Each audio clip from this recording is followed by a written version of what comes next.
Welcome back, guys. We're at it again. Yes, that's right. I have changed the podcast name yet again. Third time is a charm. Talking Taboo with Tara. I'm going to be talking with people that are telling their stories that are unfiltered. Thank you for listening, and I hope you enjoyed today's podcast. The following is an adult podcast in which we discuss how we can better achieve emotional and sexual health and make the bedroom your favorite room in your home. This is the Sexy Blunt Girls podcast. Now here's your host, Miss J. And today I have with me Tammy. And Tammy has orgasms without even being touched, stimulated. What is your name and where are you from? Yeah, I'm Tammy. I'm a big, beautiful, gorgeous hippie gypsy queen. I'm an artist. I'm a musician, and I am a nanny by profession. Oh, wonderful, wonderful. Yeah. Okay, what kind of music do you do? Anything and everything. I'm a bit of a genius when it comes to playing the piano. I can pretty much play any song I hear. Oh, wow, that's phenomenal. That's great. I started playing when I was 4 years old. I was born completely deaf.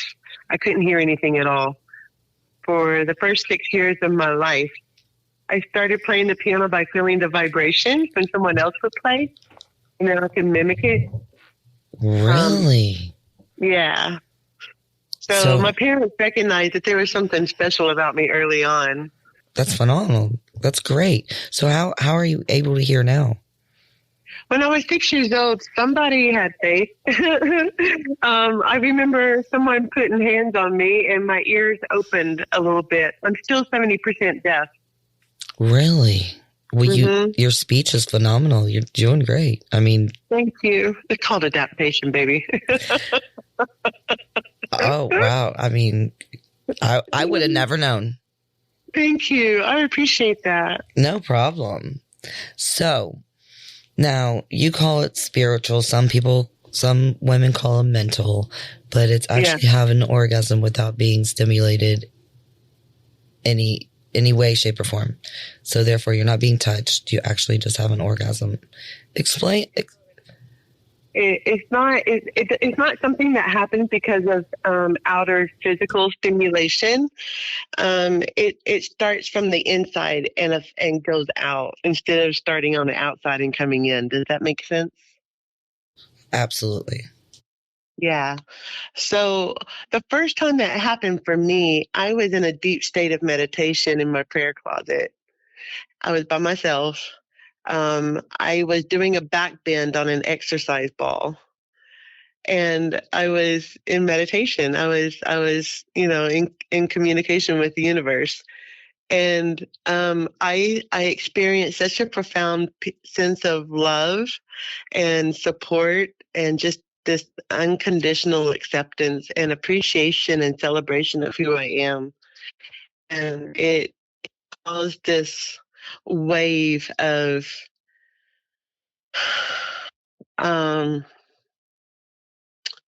orgasmic release where my whole body trembled and shivered like violently. I couldn't control it. I fell off of the exercise ball. Really? Yeah. Yeah. And I just laid there like I was in complete surrender to whatever it was. It felt like the universe itself was making love to me, is what it felt like.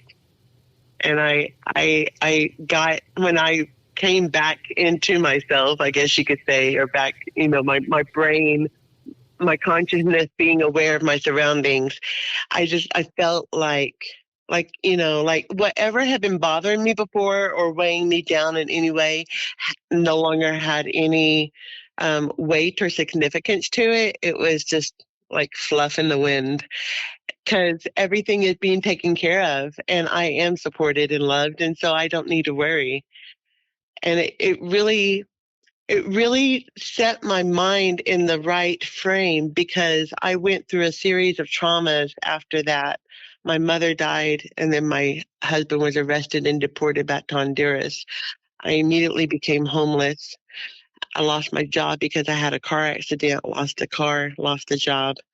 ended up in California, was severely abused and held prisoner, captive by a crazy man, completely insane. I lost my children because of it. Huh. Um, so my sister ended up adopting them, and they're in a great place and they're happy, but they don't want to even see me now because it reminds them of what they saw me go through. They were completely helpless. They were 10, 8, and 3 at the time. So, what I have been doing ever since all of that happened is learning how to not only forgive myself, but to love myself all over again. And I had forgotten how to do that. I remember being in love with myself before I could hear. When I started hearing, I realized how cruel the world was. I realized how different I was. And I felt very rejected in a lot of ways by my family and friends and schoolmates and teachers. I was punished by teachers and paddled and, publicly humiliated. And, I went through a lot because of my hearing loss. And it developed an eating disorder where I would turn to food for comfort, and which a lot of people do. Yeah, of course. And so I know, you start this whole path and this pattern of looking for comfort in something outside of yourself, whether it be food or sex or, a job, money, whatever it may be. And whenever I became a mother, I realized how unaware I was in my own sense of worth. I didn't know who I was in the universe. I felt very lost. And I didn't know even, I wanted to be more than just a mother, I wanted to be remembered for something so much more than that. And I have a skill for music and stuff, but that only takes you so far. And it's like, where did my sense of identity come from? What is my worth? And I went through a series of abusive relationships and really felt lost in those relationships. And whenever I was able to break free of the last, which was the one that happened while I was in California and being homeless, when I broke free from that, I told myself I would never, ever, ever end up in that kind of environment again where I'm not being treated well. And when I said that in my head, I realized I need to treat myself well in order to be a magnet of that kind of behavior. So however I treat myself is how I will treat others. And I literally train others how to treat me by the way that I treat myself and others. Does that make sense? Absolutely. It sounds like we set boundaries and, whatever we do, people feel comfortable doing the same thing. Yeah.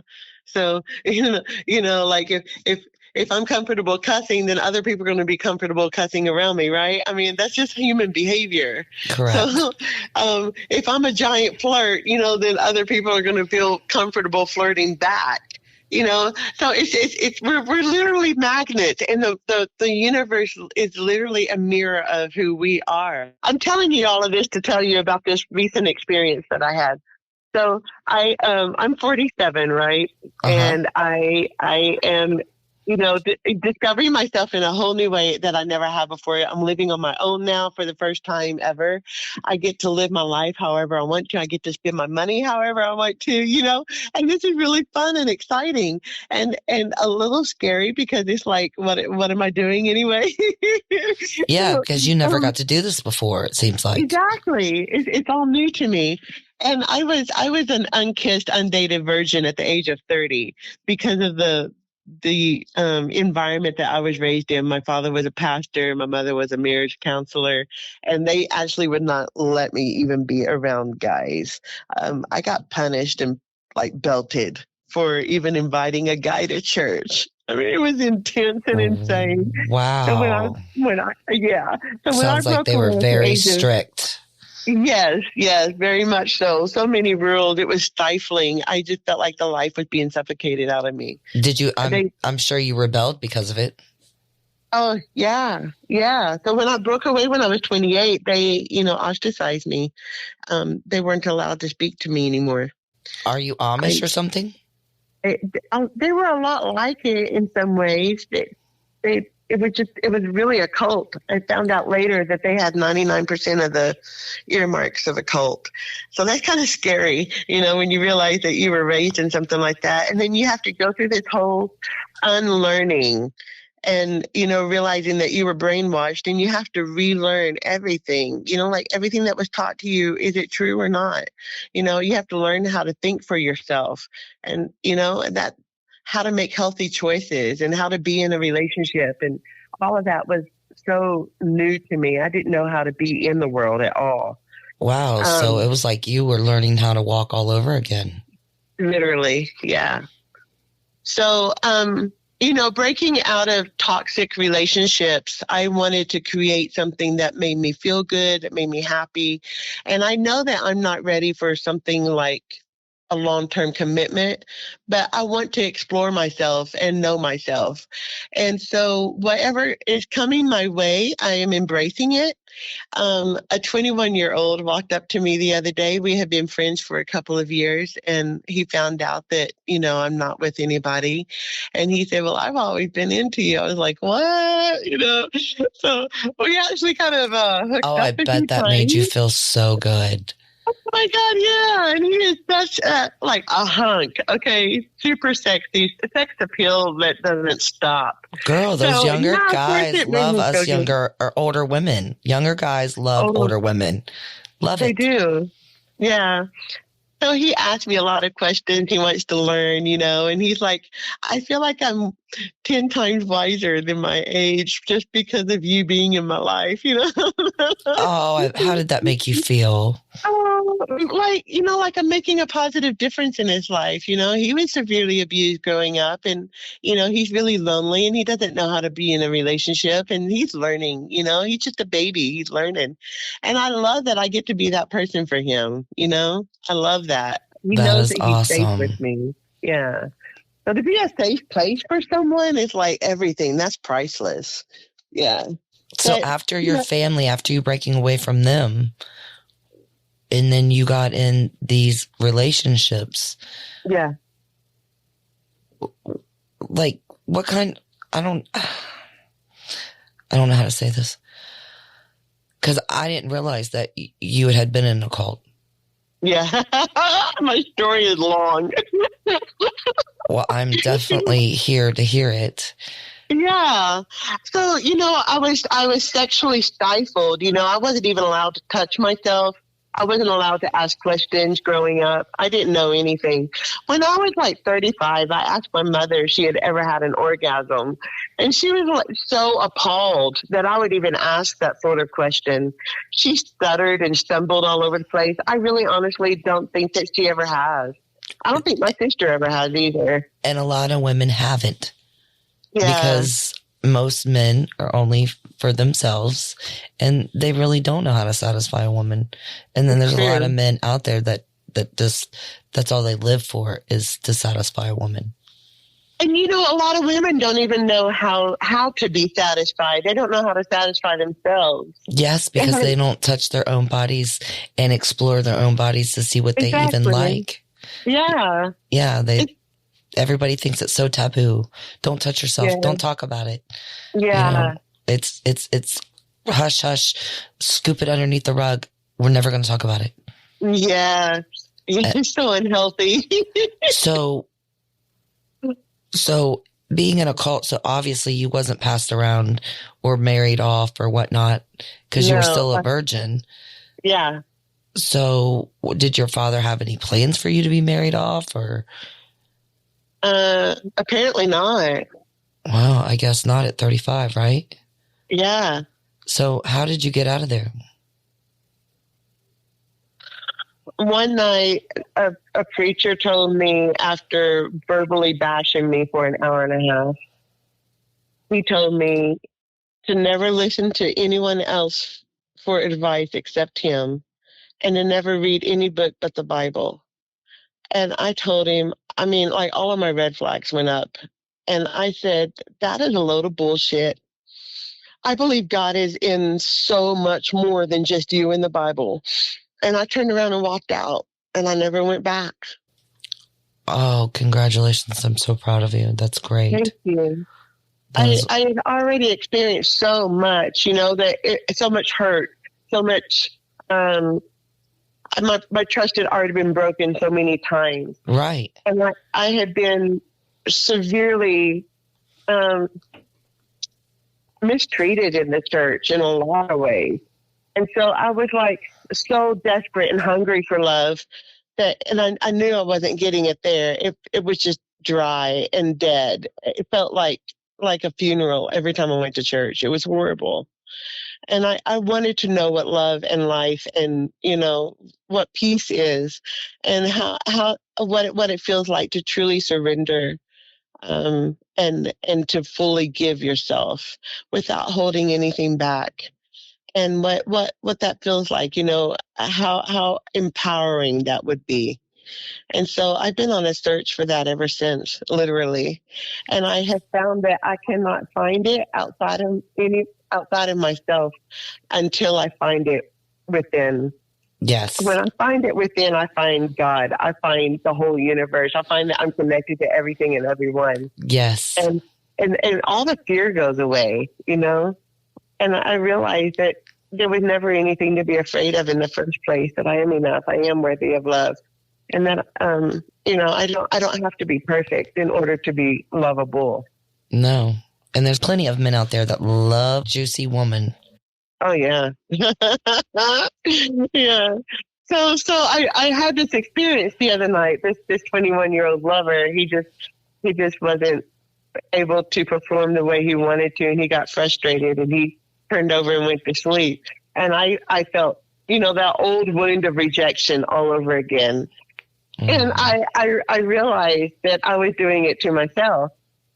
And I thought to myself, I don't ever want to feel like this ever again. I felt like this my entire life, and I'm so done with it. Right. It has to stop right now. You got your belly full and you said, I'm done. Yeah. So I put in my earbud, and I turned on some music on YouTube. I pay for Prime so I don't have to listen to those stupid commercials. There you go. I turned on some music that was specifically for healing and like aligning your chakras and stuff. Uh-huh. And I went into this. Yeah, go ahead. What, love? I find it so interesting that you're so into the universe, and even though you were in a very religious upbringing, that I just think that is wonderful that there's more out there, and there's more because you can feel it. I just think that's freaking amazing. Yeah. Yeah, that's cool. Well, I listening to this music, I went into a different place, like in my head. I noticed myself opening up to the whole energy of love itself, and I started just touching myself in a way that I would want someone else to touch me, my face, my head, my ears, I just kind of just started slowly sliding my hands all over my body and just really appreciating who I am. I've come through so much, and I've survived so much, and I'm a trooper. I'm a champion. I'm a hero. And I'm a survivor. I'm not just a survivor, but I'm rising above what happened to me, and I'm not allowing it to define me. And that you're not letting yourself be a victim. Exactly. And that makes me a Wonder Woman, You're damn right. Yeah. And I was just like loving myself in that moment. And I went into this orgasmic state for 2 hours. I literally had orgasm after orgasm. What? The bed was so wet. It was like. And you did all this by meditation? Yes. Yeah. And he woke up, and I was so energized. I was like trying to explain to him what had just happened to me, and it freaked him out. He was like, girl, you're way too intense. So I had to go into another room and just kind of like dance it out of my body because I was just so like overflowing with this orgasmic, happy, joyful dancing energy. It was insane. I had never felt like that in my life. It was like every cell of me was lit up. Oh, wow. I'm very intrigued. I would love for something like that to happen to me. An orgasm that lasts 2.5 hours, or you just kept having them one after another after another? One after another. Just like, it didn't stop. And I wasn't even touching my clit or anything. I was like just basking in this sense of love itself. And at one point I noticed that there was this, like where my hand was my right hand was over my heart and, like rubbing my shoulder, and my other hand was holding my belly. And it was just like I was holding myself, like hugging myself. And I realized that in that moment that I was able to give to myself what I needed to give to myself when I was 6 years old and being humiliated by everybody. I wish I could have given that little girl that kind of love. I didn't know how. I had never seen anybody model that kind of love. But now that I know it, I carry it with me all the time now. That is everyone wonderful. is like, what's different about you? You always glow, but now there's just this extra sense of joy or something. What's going on with you? And like, I recently shaved my head, and now I'm going around, I was wearing wigs for a while, and then I decided, you know what, I just want to be authentic.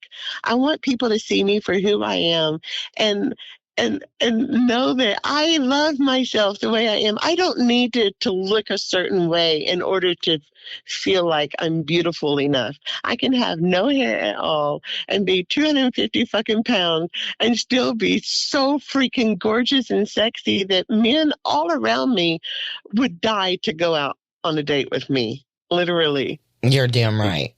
I'm so proud of you that you have such high confidence for yourself. And that's amazing.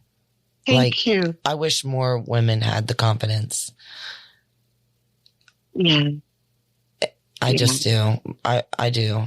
A lot of women don't have that confidence, and you can't teach confidence. You have to learn it yourself. You do. And I have been on this journey of discovery ever since I left the church, because I really wanted to know the truth.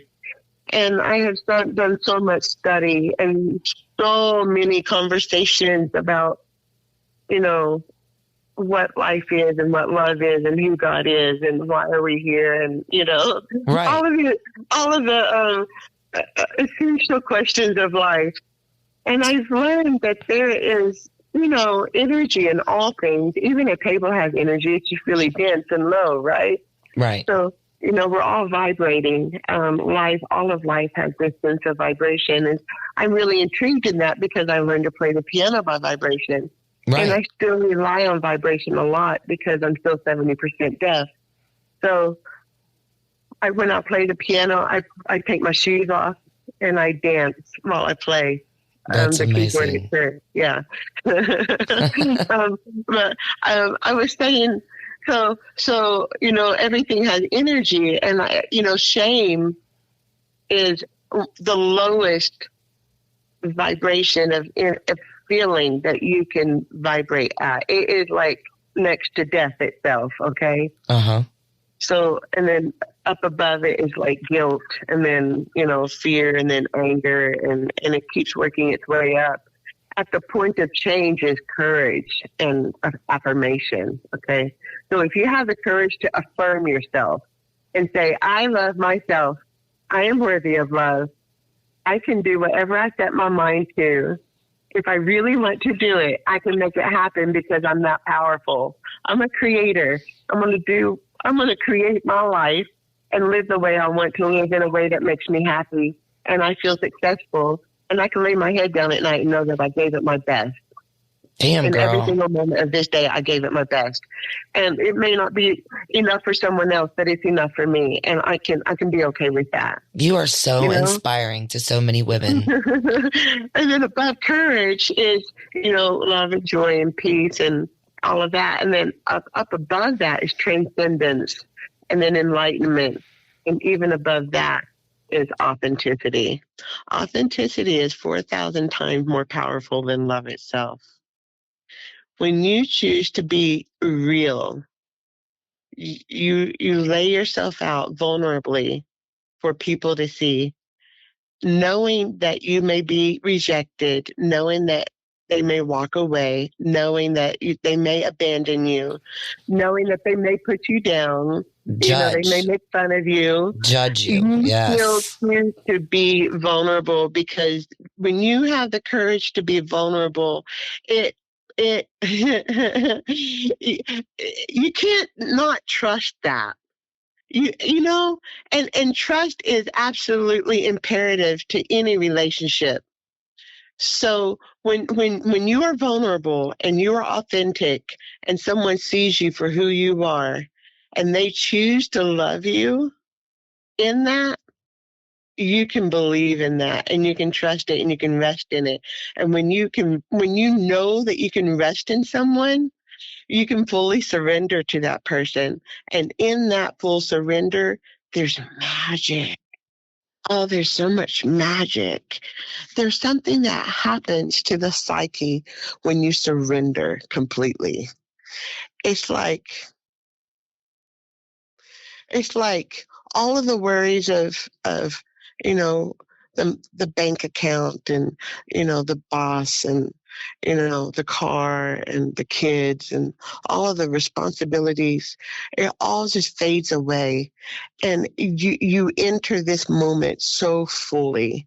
There's no more worry about the future or sense of regret or shame about the past. All of that dissipates because none of it matters anymore. What matters is what's happening in this moment right now. And in this moment right now, I am love. You are love. We're both enough. And we can just meet one another right here, right now, and create the most amazing experience where we feel bonded and connected, and we can, hold one another with this sense of light and integrity, and recognize that this person is a gift, and it's a fragile, precious thing. It's not something to handle carelessly. It's something to hold with care and to say, I treasure you. I cherish you. I am grateful for you. Thank you for loving me. Thank you for allowing me to love you in return. Thank you for receiving my love as a gift and not twisting it into something that it's not. It's just, there's just something about surrender. It's the opposite of needing to be in control of everything. We always want to be in control, right? We want to have a Yes, house girl, like I'm a right. control freak. Yes. I'm too, That's why I had tattooed on my wrist, let go and let God, because I'm such a perfectionist. Let it go. Yes, and that's what I had to tell myself today, actually. I had to say it. I can't control it. There's nothing I can do. Just let it go and stop letting it bother me. Yeah. And I even told myself it'll all fall into place. Just let go and let God. And I can't believe you just said that, let go and let God, because I said the same thing.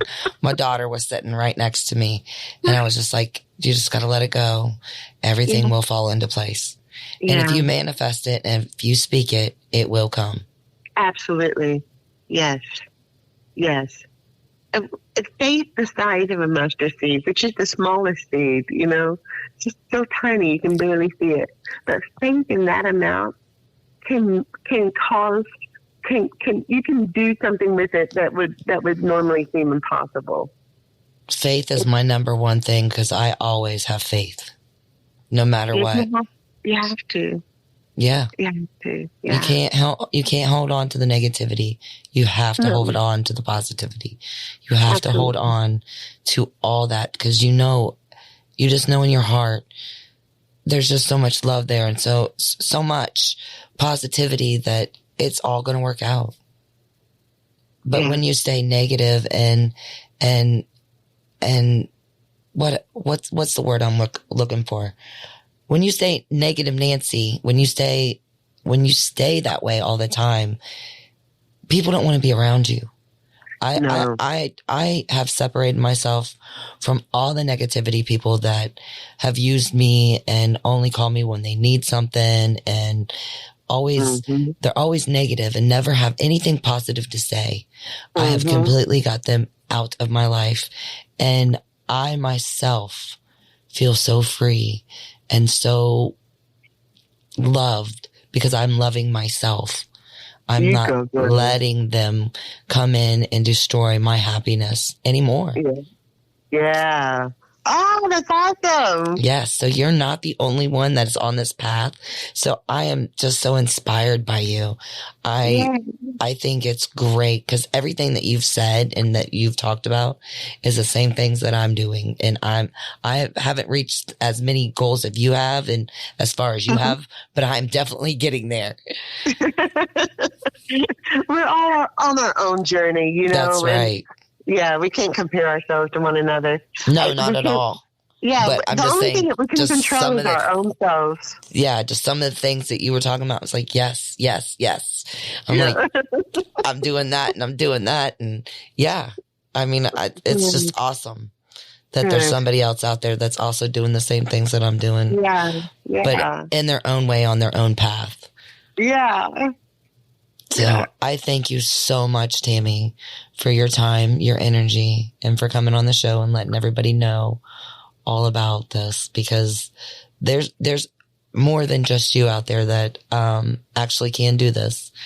And I just find it so fascinating because I didn't believe it at first. I thought there's no way. There's no way. But I did some research and come to find out, it's true.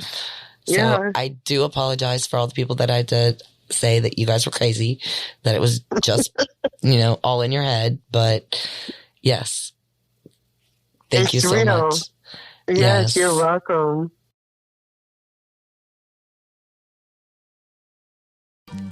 Thanks for listening to the Sexy Blunt Girls podcast. Please subscribe to us on your favorite platform so you can be notified when all of our new episodes drop. You can also find out more about our podcast at sexybluntgirls.com. The content on this show should not be taken as medical advice and is presented for informational and entertainment purposes only. Because each person is so unique, please consult your healthcare professional for any medical questions.